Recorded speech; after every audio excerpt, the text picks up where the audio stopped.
Students, last lecture में हमने discuss किया था रोटेशनल काइनेटिक्स के बारे में, कुछ सवाल डिस्कस किए गए थे।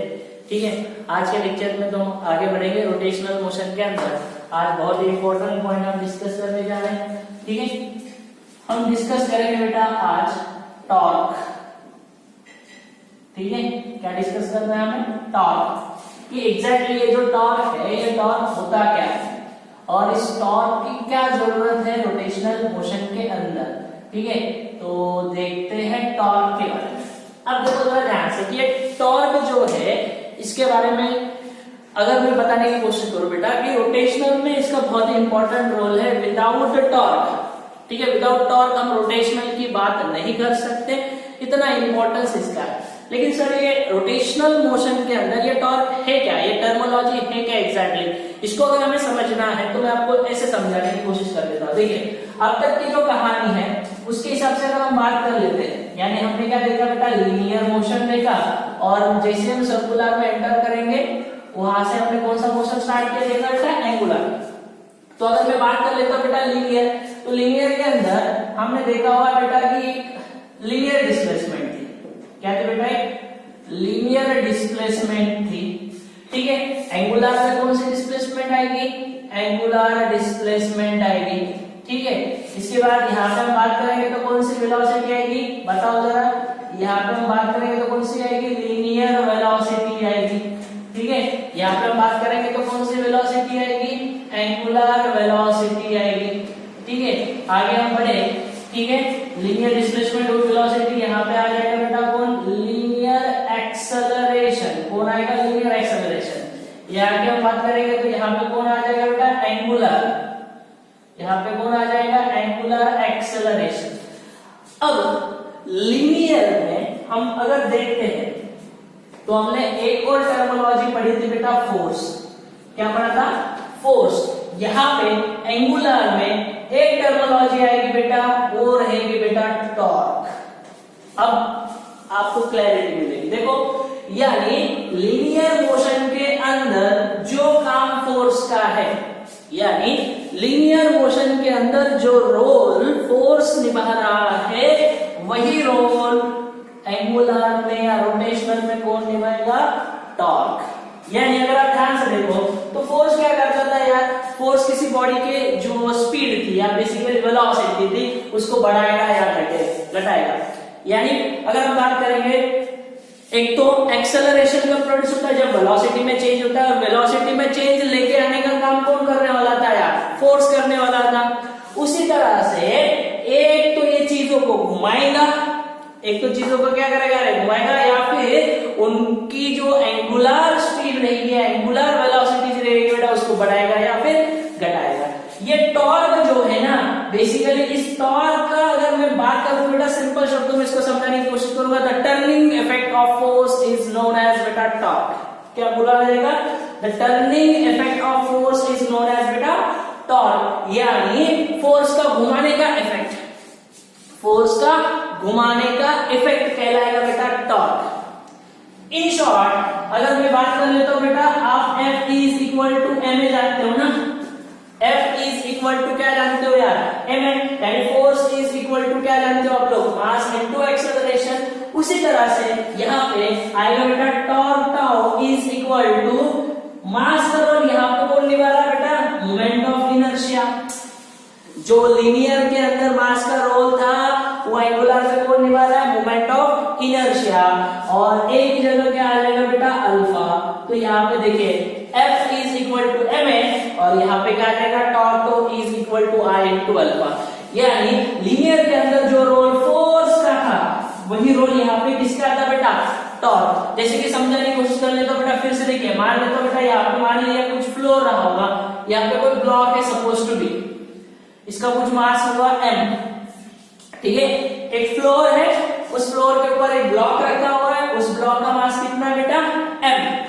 अब इनिशियली ऐसे मान लेता हूं बेटा कि ये जो ब्लॉक है, ये ब्लॉक कैसा है यार? रेस्ट में है। क्या मान लिया बेटा? ब्लॉक कैसा हुआ, मतलब कैसा है? रेस्ट में। रेस्ट में इसका मतलब इसकी इनिशियल वेलोसिटी कितनी होगी? 0। भाई साहब समझे कि नहीं? एक फ्लोर है, फ्लोर के ऊपर एक ब्लॉक रखा हुआ है, ब्लॉक का मास m है, ब्लॉक रेस्ट में है, तो इसकी इसकी इनिशियल वेलोसिटी कितनी हो गई 0। अब अगर मुझे इस ब्लॉक को चलाना है, इस ब्लॉक को अगर मुझे चलाना है तो इस ब्लॉक के ऊपर मुझे क्या लगाना होगा, एक एक्सटर्नल एजेंट अप्लाई करना होगा। उस एक्सटर्नल एजेंट के कारण ये ब्लॉक चलेगा, यानी इसके वेलोसिटी में क्या आ जाएगा चेंज, यानी इसमें क्या प्रोड्यूस होगा एक्सेलरेशन। कहने का मतलब इसको चलाने के लिए इसके ऊपर जो एक्सटर्नल एजेंट अप्लाई करना होगा वही तो कहलाएगा बेटा फोर्स। अरे यार कहलाएगा कि नहीं। अब मुझे एक बात बताइए, इस फोर्स को लगाने के बाद ब्लॉक की इनिशियल वेलोसिटी 0 से बढ़कर कुछ ना कुछ v हो जाएगी, यानी फोर्स क्या कर सकता है बेटा, किसी भी ऑब्जेक्ट को चला सकता है, उसके वेलोसिटी में चेंज ला सकता है। तो वही काम कौन करने वाला है यार रोटेशनल के अंदर, टॉर्क। यानी किसी बॉडी को ये रोटेट कर सकता है, किसी बॉडी को टॉर्क क्या कर सकता है रोटेट। अब विदाउट फोर्स ये ब्लॉक चलेगा क्या, नहीं। तो विदाउट टॉर्क बॉडी रोटेट करेगी क्या, नहीं। किसी भी बॉडी को घुमाने के लिए उसके ऊपर हमें फोर्स लगाने, सॉरी चलाने के लिए उसके ऊपर हमें फोर्स लगाने की जरूरत होती है। उसी तरह से किसी भी बॉडी को हमें घुमाना होगा, यानी अगर रोटेट करना होगा तो उसके ऊपर क्या लगाने की जरूरत रहेगी, टॉर्क। अगर हम किसी बॉडी के ऊपर टॉर्क लगाएंगे तो बॉडी घूमेगी यानी रोटेट करेगी, तो उसकी स्पीड यानी एंगुलर वेलोसिटी में भी क्या लेके आएंगे यार चेंज लेके आ सकते हैं। तो जो रोल लीनियर के अंदर फोर्स निभाएगा वही रोल एंगुलर यानी रोटेशनल के अंदर अगर मैं बात करूं बेटा तो कौन निभाने वाला है, टॉर्क। तो ये टॉर्क की फील्ड दे दी मैंने कि टॉर्क एग्जैक्टली किस तरह से, तो क्या डेफिनेशन बन सकती है, the turning effect of force is nothing but torque. ठीक है, फोर्स का घुमाने वाला इफेक्ट कहलाता है बेटा कौन, टॉर्क। ठीक है, बात समझ में आती है इतनी सी। ठीक है, तो क्या बोला जाएगा, the turning effect of force. ठीक है, torque is nothing but the turning effect of force. तो यहाँ पे हम बहुत ही सिंपल शब्दों में टॉर्क की बात करने जा रहे हैं बेटा। तो सबसे पहले मैं बात कर लेता हूं जो भी डेफिनेशन के तौर पे हम लिखने जा रहे हैं बेटा, क्या, the turning effect, the turning effect, the turning effect of force, the turning effect of force is known as torque। तो उसको क्या बोला जाएगा बेटा, टॉर्क। ठीक है, the turning effect of force is known as torque। अब ध्यान से देखो, अब इतना तो लिख दिया मैंने कि the turning effect of force is known as torque, लेकिन ये टॉर्क है क्या। अब टॉर्क को अच्छे से समझना है। अब देखिए, अगर मैं बात कर लूं ना, मैंने क्या बोला कि टर्निंग इफेक्ट ऑफ फोर्स, इसको तोड़ के बताता हूं आपको अच्छे से। मैंने क्या बोला, the turning effect of force is known as torque. अब फोर्स का घुमाने का इफेक्ट अगर टॉर्क है, फोर्स को मतलब फोर्स के घुमाने का इफेक्ट, फोर्स के घुमाने का इफेक्ट अगर टॉर्क कहलाता है, तो फोर्स है कौन सी क्वांटिटी, फोर्स कौन सी क्वांटिटी है, वेक्टर क्वांटिटी। यानी उसके पास मैग्नीट्यूड है, उसके पास डायरेक्शन।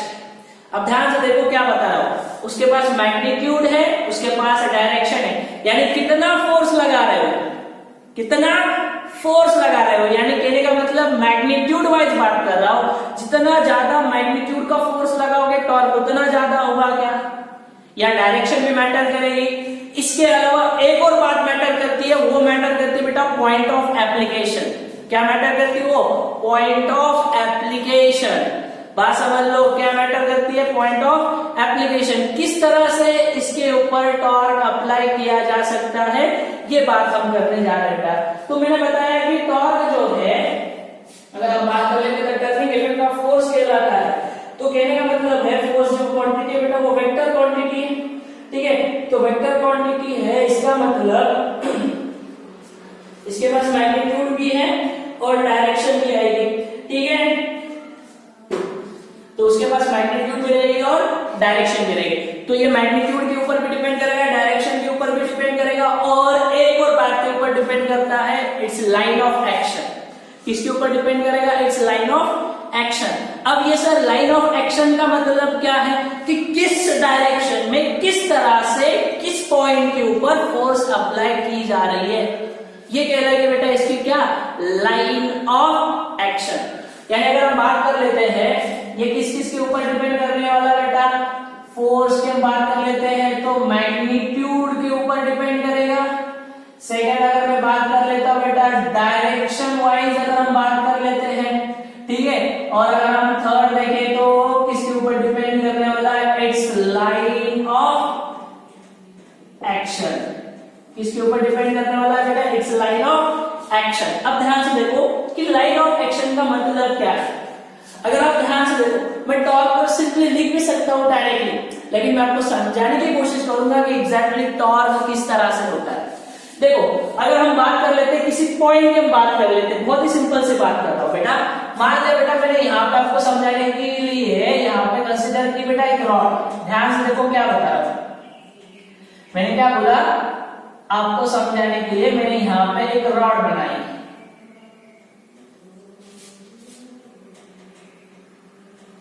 अरे यार ठीक है, इस तरह से रॉड बना लेता हूं, चलो ठीक है। तो मैंने क्या किया बेटा, यहाँ पे एक रॉड बना ली। ये कुछ इस प्रकार से एक रॉड मैंने कंसीडर की बेटा यहाँ पे। अब मैंने क्या किया बेटा, यहाँ पे इसको पिवोटेट किया हुआ है, ठीक है। पिवोटेट, पिवोटेट का मतलब ये पॉइंट जो है बेटा वो क्या है, फिक्स है। यानी मैंने क्या किया, एक रॉड ली और यहाँ पे एक कील लगा दी ऐसे, यानी ये जो पोर्शन था बेटा इस पोर्शन को मैंने फिक्स कर दिया, ठीक है ना। अब ध्यान से देखो, अगर मैं इस पोर्शन को फिक्स कर लेता हूं और इस पिवोटेड पॉइंट को अगर मैं O बोल लेता हूं, क्या बोल लेता हूं बेटा, पिवोटेड पॉइंट को अगर मैं क्या कंसीडर कर लेता हूं, मतलब क्या पॉइंट का नाम क्या बोला मैंने, O। अब ये जो रॉड है उसका एक एंड आपने तो फिक्स कर दिया यार O पॉइंट पे, अब दूसरा फ्री एंड है। अगर मुझे एक बात बताइए, इस रॉड को अगर घुमाना है मुझे, इस रॉड को अगर क्या करना है, घुमाना है, तो किस एंड के ऊपर फोर्स लगाने की जरूरत नहीं, इस एंड के ऊपर। अब इस एंड के ऊपर फोर्स जो है वो मैं कितनी लगाऊंगा, किस डायरेक्शन में लगाऊंगा, और इट्स लाइन ऑफ एक्शन क्या होगी, इन चीजों के ऊपर डिपेंड करेगा यार टॉर्क। बात समझ में आ रही है, इन चीजों के ऊपर डिपेंड करेगा यार क्या, टॉर्क। बात समझ लो भाई साहब, इन चीजों के ऊपर कौन डिपेंड करने वाला है, टॉर्क। अब अगर मैं इस रॉड को थोड़ा टेढ़ा मेढ़ा कैसे भी बना सकता हूं यार, ऐसी कोई बात नहीं है। देखो सपोज टू बी ये रॉड को मैंने ऐसे बना लिया और ये रहा बेटा ये पिवोटेड पॉइंट को, अब देखो ऐसे बना लिया।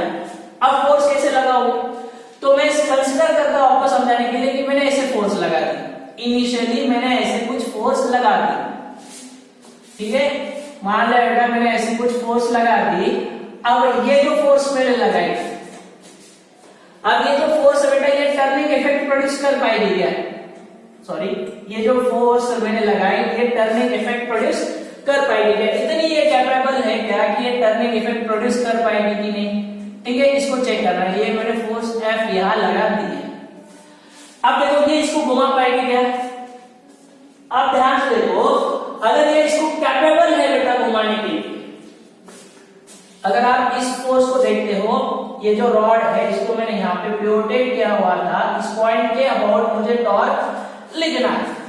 अब किस तरह से लिखोगे टॉर्क को, सबसे पहले फोर्स तो लगा दी, अब देखो इस डायरेक्शन में लगे, मैग्नीट्यूड हुआ, डायरेक्शन हुआ, लेकिन इट्स लाइन ऑफ एक्शन मुझे चेक करना है। क्या करना है बेटा, इट्स लाइन ऑफ एक्शन। अब कैसे आएगा ये, तो देखो यहाँ पे अगर मैं इसको कुछ इस तरह से इसको एलोंगेट कर लूं, ठीक है। अब इसको अगर मैं एलोंगेट कर लेता हूं और मान लेता हूं बेटा इस लाइन को मैंने ऐसे कुछ एलोंगेट कर लिया, इस पॉइंट को, इस लाइन को मैंने ऐसे कुछ एलोंगेट कर लिया, और मैं इसे बोल देता हूं ये रहा बेटा कुछ एंगल थीटा, ये रहा हुआ कुछ एंगल थीटा। तो यहाँ पे ध्यान से देखो, तो इस फोर्स के मेरे पास कितने कंपोनेंट आएंगे, इस फोर्स के मेरे पास कुल मिला के कितने कंपोनेंट आएंगे, 2 कंपोनेंट। एक तो कैसे कंपोनेंट होगा, एक तो ये कंपोनेंट आएगा और दूसरा कैसे रहेगा यार, कुछ इस तरह से कंपोनेंट हो जाएगा, ठीक है ना। तो कुल मिला के फोर्स के मेरे पास कितने कंपोनेंट हुए, 2 कंपोनेंट। तो ये जो कंपोनेंट आएगा बेटा ये कौन सा हो जाएगा, F cos थीटा, और ये जो कंपोनेंट आएगा ये कंपोनेंट कौन सा हो जाएगा, F sin थीटा। देख पा रहे हो, ध्यान से देखो, एक जो कंपोनेंट आएगा वो रहने वाला बेटा कौन सा, F cos थीटा, और दूसरा जो कंपोनेंट आएगा बेटा वो कौन सा रहने वाला है, F sin थीटा, ठीक है ना। तो यहाँ पे इसको घुमाने के लिए कौन रिस्पॉन्सिबल है, ध्यान से देखो, एफ कॉस थीटा तो इसी लाइन के अलोंग लग रहा है, एफ कॉस थीटा इसी लाइन के अलोंग लग रहा है, और एफ साइन थीटा इससे परपेंडिकुलर लग रहा है। तो अगर देखो ये रॉड मेरे पास है, इस तरह से एक रॉड गिवन है मेरे पास, अगर इसको घुमाना है तो इस डायरेक्शन में फोर्स लगाने से कोई मतलब बनेगा क्या, ऐसे ये घूमेगा क्या, नहीं, तो ये इस तरह से आ रहा है।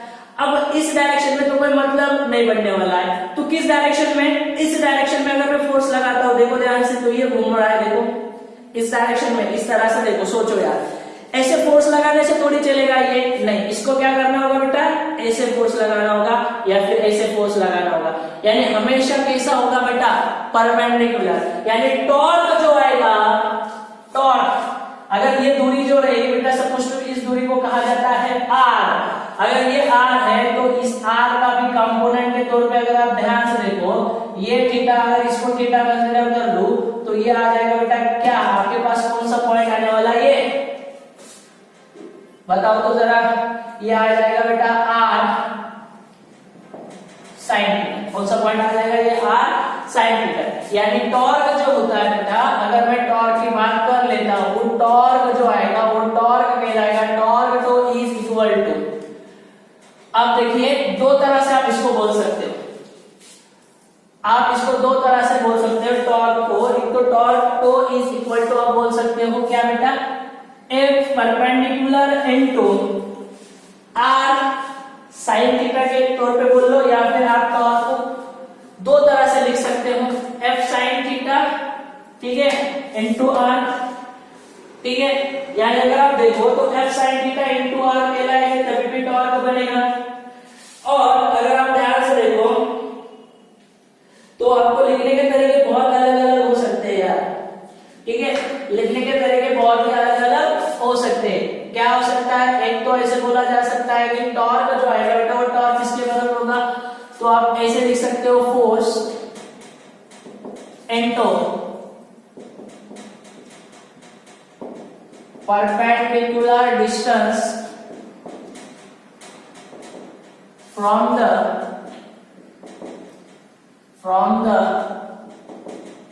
एक्सिस ऑफ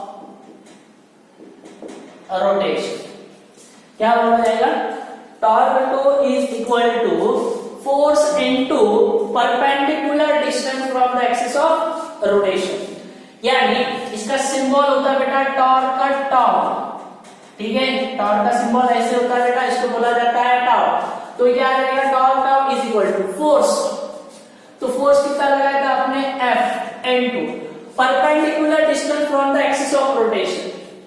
अब देखो perpendicular distance from the axis of rotation की अगर हम बात कर लेते हैं, तो यहां पे हम बात कर लेते हैं, तो perpendicular distance from the axis of rotation कितना है, perpendicular distance from the axis of rotation कितना है, देखो तो जरा कैसे निकालोगे, so perpendicular distance from the axis of rotation, तो ये एक्सिस ऑफ रोटेशन, ठीक है, तो परपेंडिकुलर डिस्टेंस कितना होगा, आर साइन थीटा, तो आप लिखोगे क्या बेटा, आर साइन थीटा, तो इस तरह से लिखा जाएगा बेटा कौन, टॉर्क। अब देखो टॉर्क अबाउट को की हम बात करेंगे, तो टॉर्क अबाउट को लिखा जाएगा, टॉर्क अबाउट को लिखा जाएगा बेटा, टॉर्क अबाउट को एक तो लिखा जाएगा बेटा एफ साइन थीटा, ठीक है, इनटू आर, या फिर टॉर्क अबाउट को लिखा जाएगा बेटा क्या, F R sine theta, torque लिखा जाएगा बेटा इस तरह से, टॉर्क अबाउट को एक तो लिखा जाएगा बेटा F sine theta into are, या लिखा जाएगा एफ आर साइन थीटा। अगर इसको ध्यान से देखो तो इसको मैं ऐसे बोल सकता हूं, टॉर्क अबाउट को, टॉर्क अबाउट को, तो F sine theta is nothing but F perpendicular, क्या बोला जाएगा, एफ परपेंडिकुलर इनटू आर, क्या बोला जाएगा बेटा, एफ परपेंडिकुलर इनटू आर। तो कभी भी क्या करना है, जो लाइन है बेटा उस लाइन के अलावा, जो लाइन है उस लाइन के अलावा आने वाला फोर्स टॉर्क प्रोड्यूस नहीं कर सकता। ध्यान से देखो, जो एक्सिस ऑफ रोटेशन है उसके अलावा आने वाला फोर्स टॉर्क प्रोड्यूस नहीं कर सकता, फोर्स या फोर्स का कंपोनेंट टॉर्क प्रोड्यूस नहीं कर सकता। हमेशा कौन सा लेना होगा, फोर्स या फोर्स का कंपोनेंट उस लाइन या उस एक्सिस के पर मतलब वो जो लाइन ऑफ एक्शन है बेटा वो इंपॉर्टेंट है, उससे परपेंडिकुलर जो कंपोनेंट होगा बेटा उसी के बारे में हमेशा सोचना होगा। अब ध्यान से देखो, तो ये टॉर्क हुआ, टॉर्क तो is equal to F cross या F dot sorry F into are sine theta. तो टॉर्क अबाउट वो आप देख सकते हो F sine theta into are या फिर एफ आर साइन थीटा, यानी एफ परपेंडिकुलर इनटू आर। अब रहा सवाल टॉर्क का फॉर्मूला तो मिल गया, लेकिन अब हम बात कर लेते हैं बेटा तो टॉर्क जो क्वांटिटी आपने टॉर्क कौन सी क्वांटिटी है, तो टॉर्क वेक्टर क्वांटिटी बेटा, कौन सी क्वांटिटी है, टॉर्क वेक्टर क्वांटिटी। तो मैं बोलूंगा बेटा it is a vector quantity. कौन सी क्वांटिटी बेटा, ये वेक्टर क्वांटिटी। अगर ये वेक्टर क्वांटिटी है, ठीक है, अगर ये वेक्टर क्वांटिटी तो इसका वेक्टर फॉर्म कुछ इस तरह से आता है, इसका वेक्टर फॉर्म जो बेटा वो कुछ इस प्रकार से आता है। किस तरह से दिया जाता है यार, तो इसको बोला जाता है टॉर्टो is equal to are vector cross F vector, ये लिखा जाएगा। इसका वेक्टर फॉर्म क्या आ जाएगा बेटा, टॉर्टो यानी टॉर्टो vector is equal to are vector cross F vector, यानी ये कौन सा प्रोडक्ट है यार, बताओ तो सही, ये कौन सा प्रोडक्ट है बेटा, ये कहलाता है क्रॉस प्रोडक्ट। कौन सा प्रोडक्ट कहलाएगा बेटा, ये क्रॉस प्रोडक्ट। अब मुझे एक बात बताइए, अगर ये क्रॉस प्रोडक्ट है तो क्रॉस प्रोडक्ट है ये सिर्फ क्या है, मैग्नीट्यूड। याद कर लो कैसे लिखते थे, C vector is equal to A vector cross B vector, यानी लिखते थे बेटा it is equal to A B sine theta, ठीक है ना, क्या लिखते थे, ए बी साइन थीटा। तो A B sine theta is nothing but only क्या था बेटा, ये मैग्नीट्यूड, क्या था बेटा, ये सिर्फ मैग्नीट्यूड। तो हमने क्या लिखा था final, A B sine theta into N cap, क्या लिखा था बेटा, A B sine theta into N cap, where N cap ये क्या देता था यार, बताओ, ये यूनिट वेक्टर है तो ये क्या देता था, डायरेक्शन। क्या देता था बेटा, ये डायरेक्शन। तो ये मैग्नीट्यूड होता था, ये डायरेक्शन होता था, और इस तरह से पूरा क्या लिखते थे हम, वेक्टर प्रोडक्ट या क्रॉस प्रोडक्ट लिखते थे। याद है कि भूल गए, याद होना चाहिए। और हमने बोला था कि अगर ए क्रॉस बी कर लेते बेटा तो सी वेक्टर जो आएगा वो प्लेन, मतलब ए बी जिस प्लेन के अंदर होते हैं, ए बी जिस प्लेन के अंदर होते हैं उस प्लेन से सी वेक्टर क्या होता है यार, परपेंडिकुलर होता है। ए क्रॉस बी सी ऐसे लिखवाता है ना, ए क्रॉस बी क्रॉस ए, अंदर की तरफ राइट हैंड के बारे में पढ़ा हुआ है, राइट हैंड थंब रूल से हम डायरेक्शन दे देते, याद कर लो, ठीक है। तो जिस प्लेन के अंदर ए और बी वेक्टर रहेगा, सी वेक्टर हमेशा उससे परपेंडिकुलर रहेगा। तो जिस प्लेन में आर और एफ रहेगा बेटा तो टॉर्क उससे हमेशा क्या रहने वाला है, परपेंडिकुलर। तो देखो अगर मैं ऐसे बोल लेता हूं, देखो ये आर क्रॉस एफ, तो टॉर्क बाहर निकल के आ रहा है, बात समझ में आ रही है। आर क्रॉस एफ कर लो, आर क्रॉस एफ कर लो, तो टॉर्क कहां निकल के आ रहा है बेटा, बाहर की तरफ। यानी अगर मैं यहाँ पे बात कर लूं तो सिंपल ये क्रॉस प्रोडक्ट है, और क्रॉस प्रोडक्ट को कैसे लिखा जाएगा बताइए, टॉर्टो vector is equal to r F sine theta into n cap. बात समझ में आ रही है, टॉर्टो वेक्टर इज इक्वल टू क्या लिखा जाएगा, r F sine theta n cap. और ये एन कैप की जो डायरेक्शन आएगी, एन कैप की जो डायरेक्शन आएगी उस डायरेक्शन को कैसे डिफाइन करोगे बेटा, by using right hand thumb rule. Right hand thumb rule के हिसाब से इसकी डायरेक्शन आप दे दोगे। बात समझ में आ रही है। तो टॉर्क क्या बेटा, the turning effect of force is known as torque.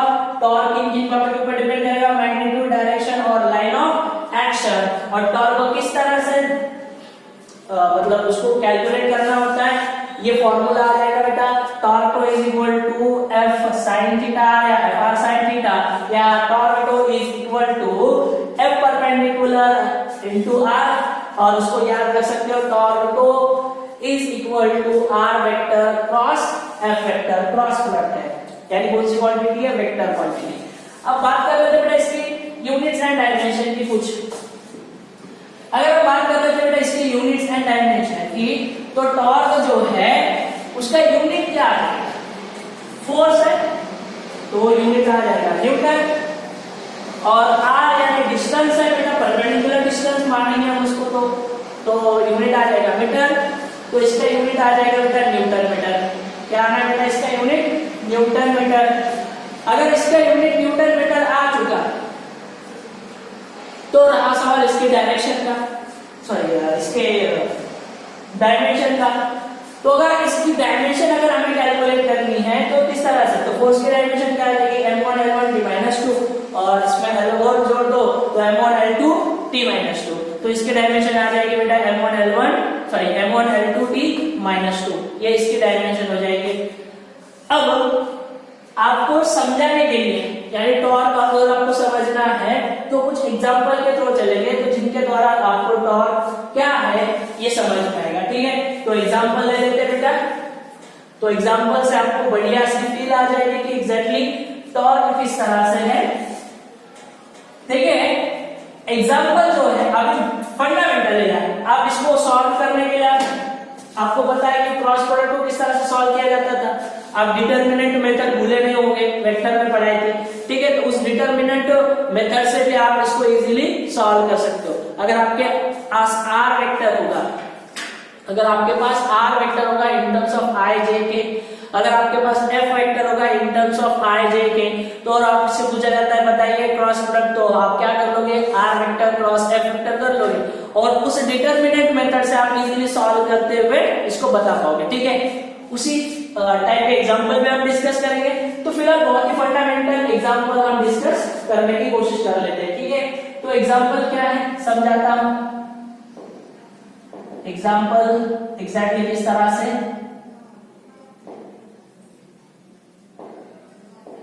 चलिए देखिए एग्जांपल में गिवन है बेटा, calculate the torque,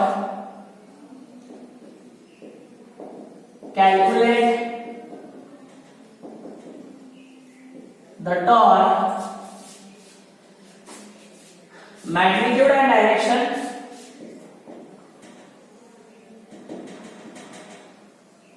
magnitude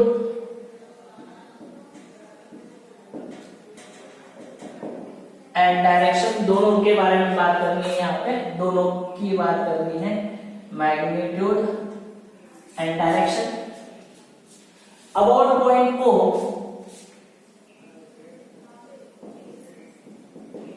about point O, ठीक है, about point O, चलिए, due to the force, due to the force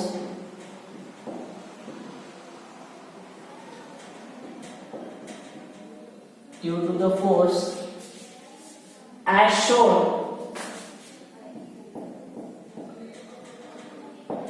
due to the force as shown in each case,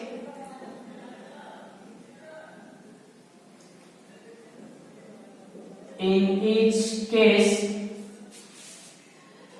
force and rod, in each case force and rod lie in the plane, lie in the plane, यानी दोनों एक ही plane में होंगे, plane of the paper, lie in the plane of the paper, और इनसे perpendicular कौन आएगा बेटा, टॉर्क रहेगा, जिसको हमें बताना है, ठीक है। तो सवाल देखो ध्यान से, एक केस बना लेता हूं फिलहाल। मान लिया बेटा इस तरह से एक रॉड आपके पास गिवन है,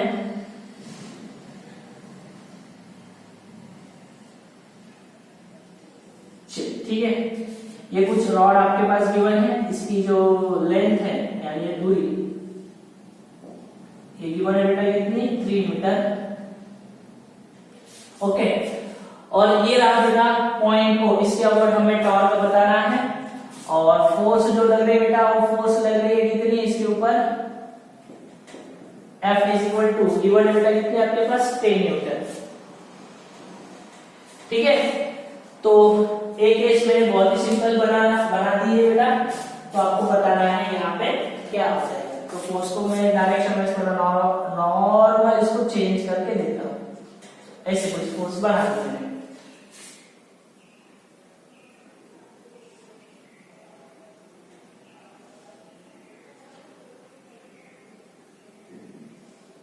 ठीक है, डायरेक्शन नीचे की तरफ है, एरो नीचे है। चलो ठीक है, अब सवाल देखो क्या है, calculate the torque magnitude and direction about point O, इस पॉइंट के about due to the force as shown, यानी इस फोर्स के कारण पॉइंट O के अबाउट कितना टॉर्क होगा ये बताना है।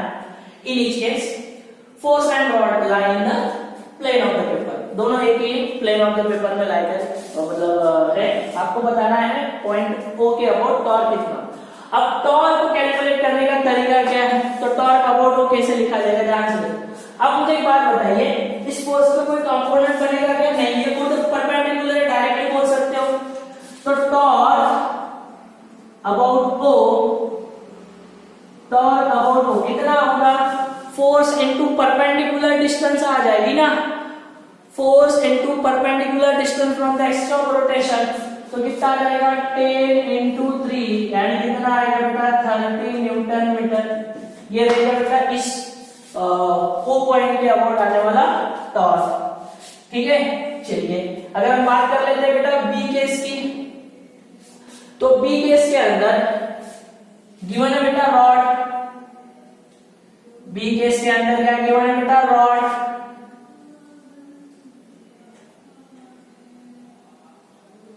ठीक है, ऐसे कुछ गिवन है बी केस के अंदर रॉड, और ये है बेटा पॉइंट O। और अगर मैं ऐसे बात कर लेता हूं, मान लिया बेटा इसकी जो लेंथ है मतलब ये 3 मीटर ही कंसीडर कर लेता हूं, और अब ये जो फोर्स है बेटा, ये फोर्स ऐसे लग रही है, कितनी लग रही है बेटा 10 न्यूटन। ठीक है, और ये एंगल जो कितना है, वो एंगल है बेटा गिवन कितना 37 डिग्री, कितना गिवन है 37 डिग्री, ये फोर्स है F। अब क्या होगा, अगर मुझे O पॉइंट के अबाउट टॉर्क बताना है तो इसके कंपोनेंट बनाने होंगे, तो इसका कंपोनेंट जो बना होगा बेटा, ये कितना एंगल था 37, तो ये कंपोनेंट तो ये खुद आ जाएगा, तो ये कितना आ जाएगा बताओ तो जरा, ये आ जाएगा कितना बेटा 10 cos 37, और ये आ जाएगा, तो ये कितना आ जाएगा बताओ 10 sin 37। तो कौन सा लेना होगा, F परपेंडिकुलर इनटू R, ठीक है ना। तो टॉर्क अबाउट O, मुझे एक बात बताइए, तो यहाँ पे हम बात कर लेते हैं, तो 10 cos 37 कोई टॉर्क प्रोड्यूस करेगा क्या, ठीक है ना। 10 cos 37 कोई बना सकता है क्या, टॉर्क प्रोड्यूस कर सकता है क्या, नहीं, क्योंकि ये खुद कहाँ है यार, कहाँ है, उसी लाइन के ऊपर है। तो 10 cos 37 प्रोड्यूसेस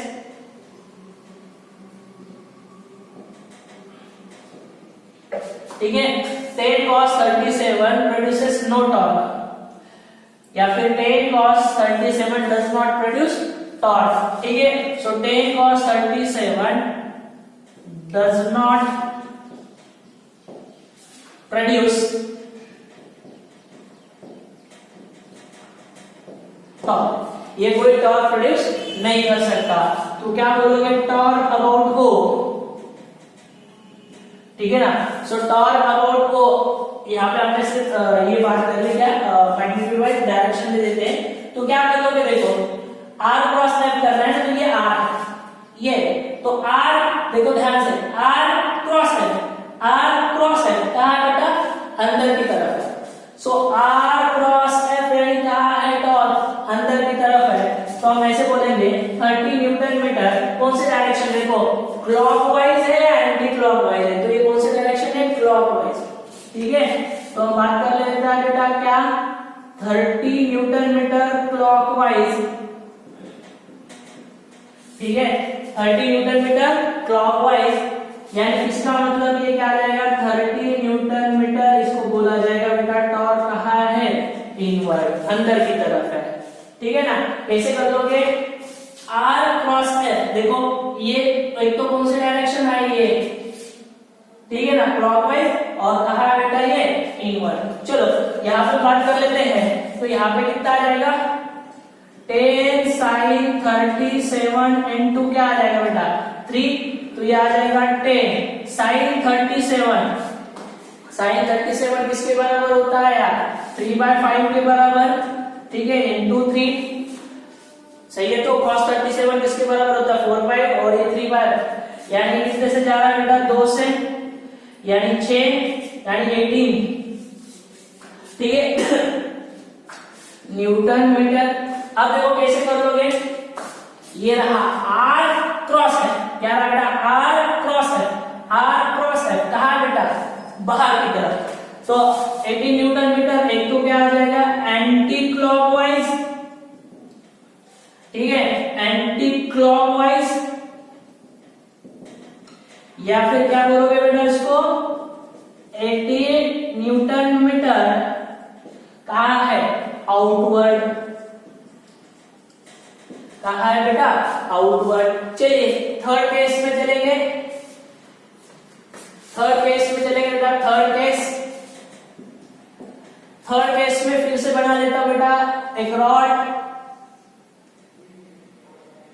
ठीक है, एक रॉड बना ली थर्ड केस के अंदर,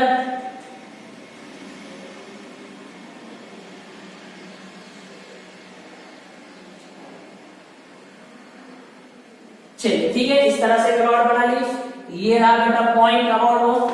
अब इसमें क्या किया बेटा एक फोर्स लगा दी, कहा यहां लगा दी सपोज टू एक फोर्स, ठीक है, इसका मैग्नीट्यूड कितना होगा चेक कर लेते हैं हम लोग,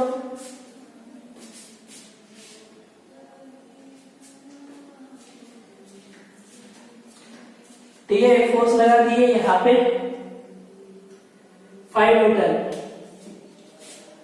एक फोर्स यहां लगा दी 5 न्यूटन, ये दूरी कितनी है, ये दूरी बताई हुई है 1 मीटर,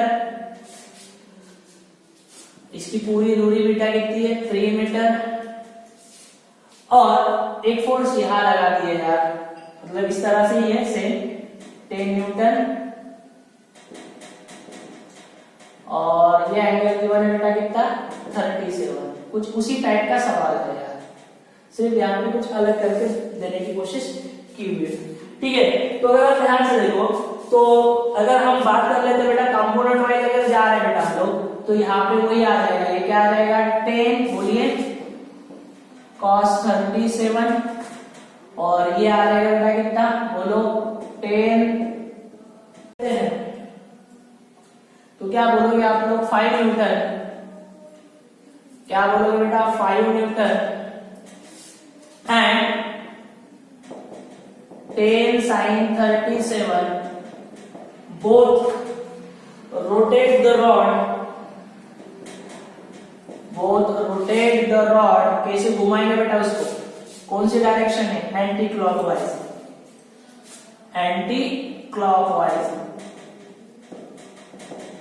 ठीक है, तो दोनों मिला के उसको क्या करेंगे बेटा एंटी क्लॉकवाइज घुमाएंगे, ठीक है, अगर दोनों मिला के उसको एंटी क्लॉकवाइज घुमाते हैं तो टॉर्क अबाउट कितना आ जाएगा बोलिए 5 into 1, ठीक है, 5 into 1 प्लस 10 sin 37 इंटू कितना आ जाएगा यार 3, ठीक है, 10 sin 37 इंटू कितना आ जाएगा बेटा 3। अब देखो ये तो आ जाएगा 5 प्लस 10 sin 37 जो आएगा बेटा किसके बराबर होता है 3/5 इंटू ये 3, तो ये 2 से गया, तो ये आ जाएगा 5 प्लस कितना आ रहा है बेटा ये 18, यानी कितना आ रहा है बेटा 23 न्यूटन। अब कौन सी डायरेक्शन में है देखो, एक तो कौन सी है एंटी क्लॉकवाइज, और कैसे रहेगा बेटा, एक तो टॉर्क 23 न्यूटन मीटर, दूसरा बोलो आउटवर्ड, ठीक है, प्लेन ऑफ द पेपर, ये रहेगा बेटा टॉर्क का मैग्नीट्यूड और डायरेक्शन। तो आप किसी भी तरह से इसको कैलकुलेट कर सकते हो। आपको सवाल में क्या समझना है, इसमें क्रॉस प्रोडक्ट है, ठीक है, या फिर आप ऐसे बोल सकते हो क्रॉस प्रोडक्ट की जरूरत तो फिलहाल तो नहीं है। आप क्या कर सकते हो, ध्यान से देख सकते हो, डायरेक्शन देने के लिए आर क्रॉस एफ, डायरेक्शन देने के लिए सिर्फ ये right hand thumb rule use कर सकते हो। बाकी आपको तो पता है एफ परपेंडिकुलर इनटू आर भी करना है, एफ परपेंडिकुलर इनटू आर कर लोगे तो आपको सारे आंसर इजीली मिल जाएंगे, ठीक है। तो इस तरह से टॉर्क के ऊपर सवाल बन सकते हैं, टॉर्क के ऊपर इस तरह से सवाल हो सकते हैं, तो आपको उसमें बिल्कुल डरने की जरूरत नहीं, आप इजीली कैलकुलेट कर सकते हो। अब एक लास्ट इसी केस इसी मतलब सवाल में हम लास्ट केस डिस्कस कर लेते हैं। इसी टाइप का कोई सवाल होगा तो उसको हम किस तरह से और सॉल्व कर सकते हैं देखते हैं, ठीक है। तो आई होप सो कि यहाँ तक आपका क्लियर हुआ होगा। तो इसको मैं मिटा के और एक केस यहीं पे डिस्कस कर लेता हूँ, ठीक है। तो एक लास्ट केस ले लेते हैं बेटा। तो मैं बोलता हूँ डी, ठीक है। अब डी के अंदर क्या कर लेता हूँ, सेम एक रॉड बना लेता हूँ, ठीक है। एक क्या कर लेता हूँ बेटा, सेम एक रॉड बना लेता हूँ, ठीक है। चलिए एक रॉड मैंने बना लिया। अब ये जो रॉड है इस पॉइंट को मैं कंसीडर कर लेता हूँ ओ। अब क्या कर लेता हूँ बेटा, अगेन 1 मीटर पे जाके क्या कर लेता हूँ, 5 न्यूटन की फोर्स बना लेता हूँ। यहाँ पे मैंने बना ली बेटा कितनी फोर्स, 5 मीटर की, और कितनी दूरी कंसीडर कर ली इसको, 1 मीटर की दूरी कंसीडर कर ली, ठीक है। थोड़ा टेढ़ा बन गया है, रॉड जो है थोड़ी टेढ़ी थी, इसको सीधी बना लेते हैं हम लोग।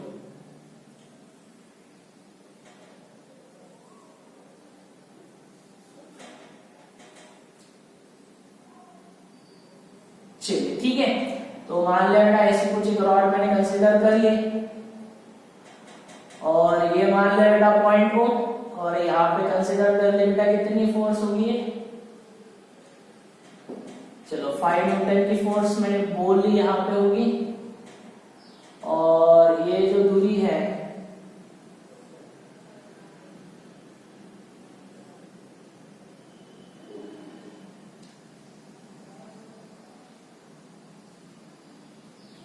चलो ठीक है, ये दूरी है बेटा कितनी, 1 मीटर की दूरी है। अब ये अगर 1 मीटर की दूरी है तो कुल मिला के इसकी टोटल जो बात कर लेते हैं बेटा यहाँ पे, तो 1 मीटर और 2 मीटर पे जाके हम फिर से एक फोर्स बना लेते हैं, यानी अगेन 2 फोर्सेस हमें मिलनी है 2 मीटर पे जाके। तो यहाँ पे हम बात कर लेते हैं, तो 2 मीटर पे जाके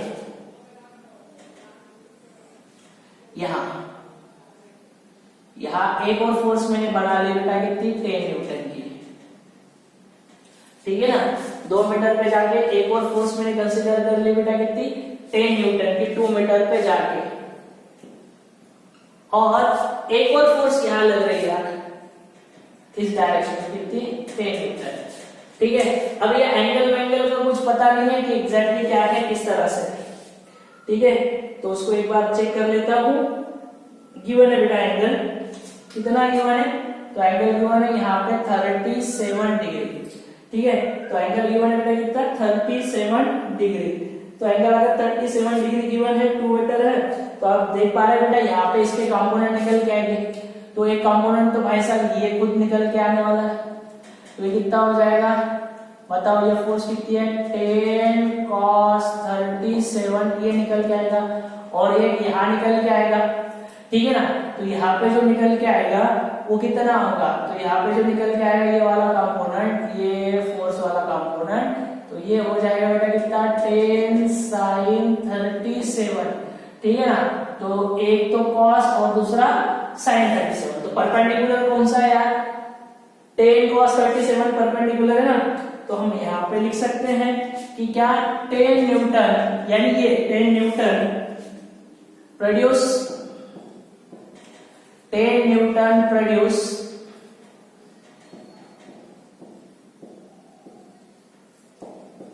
no torque,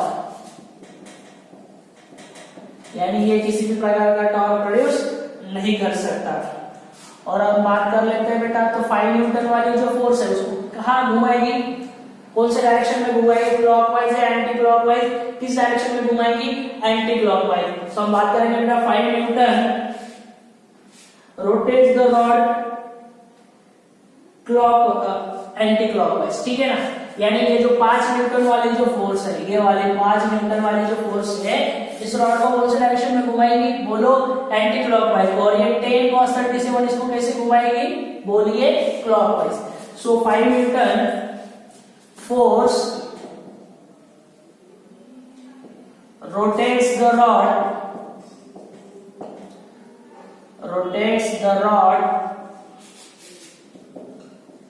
in anti-clockwise direction and 5 Newton force rotates the rod in anti-clockwise direction and 10 cos 37 rotates the rod in, किस डायरेक्शन में घुमाएंगे यार, कौन से डायरेक्शन में, क्लॉकवाइज, ठीक है।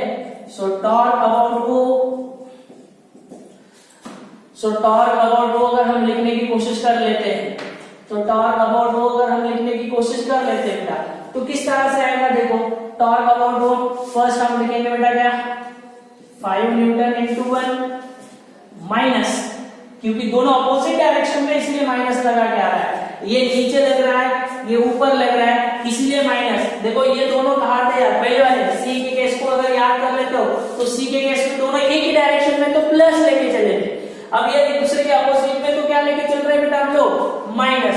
तो क्या लिखोगे, टॉर्क अबाउट वो, सो 5 इंटू 1 माइनस, बोलिए 10 cos 37 इंटू कितनी दूरी बेटा, 2। तो ये आ जाएगा बेटा कितना, 5 माइनस 10 cos 37 किसके बराबर होता है, 4/5 इंटू 2, यानी ये कितने से जा रहा है बेटा, 2 से, यानी ये आ जाएगा 5 माइनस, यानी कितना आ रहा है बेटा ये 16,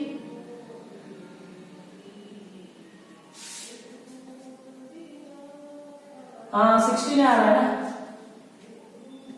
सही तो लिखा, हाँ ठीक है। तो यानी ये कितना आ रहा है, देखो ये गए बेटा कितना, 5 7 बन रहा है क्या, तो ये 6 गए उधर से, तो माइनस मतलब 16 में से 5 गए बेटा, तो कितना बच रहा है 11 की तरफ से, तो ये बन जाएगा निगेटिव में क्यों आ रहा है आंसर, निगेटिव का मतलब क्या होगा, निगेटिव में अगर आंसर आ रहा है बेटा तो निगेटिव का मतलब कहाँ चला जाएगा, वो नीचे की डायरेक्शन में आ रहा है क्या, फिर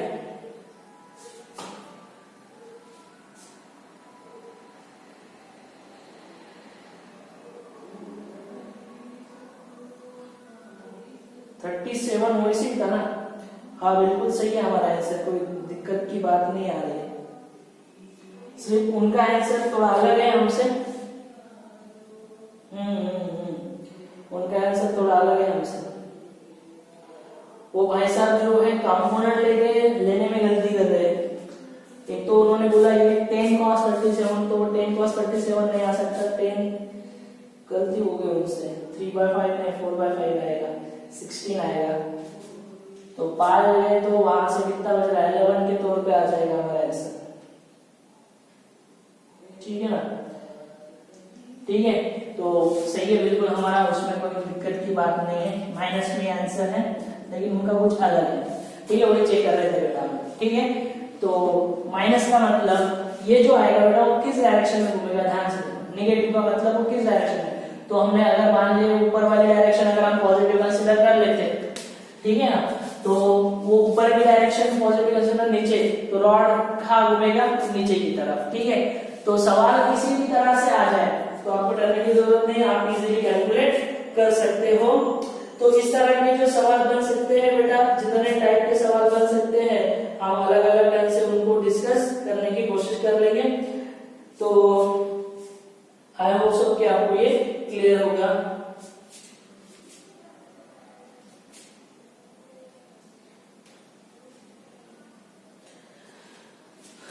ठीक है, इसमें कोई दिक्कत नहीं होगी। ठीक है, तो ये -11 आ चुका है आपका आंसर। तो -11 को हम बात कर लेते हैं, तो ये क्या आ जाएगा -11 न्यूटन मीटर।